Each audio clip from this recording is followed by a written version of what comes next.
Magandang umaga mga kabaklada. Ako si Balong. Hindi, takamanin. Bakla ka pero da pangarap mo.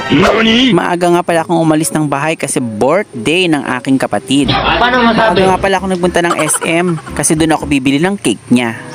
Ay na, permisa pa ni baklangim nakasarapay ni SM.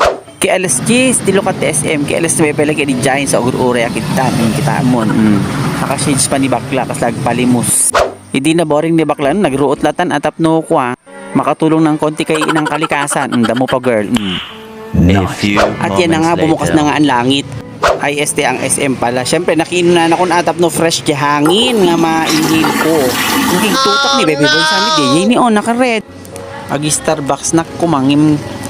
Naisip ka, huwag kayong ti kwartak girl. I-withdraw ki DJ sahod mo ti Facebook rilin bakla. Kilim mabasak latan ta, inangot ko latami di angot ti kapit ti Starbucks. Sinabak latap no kasi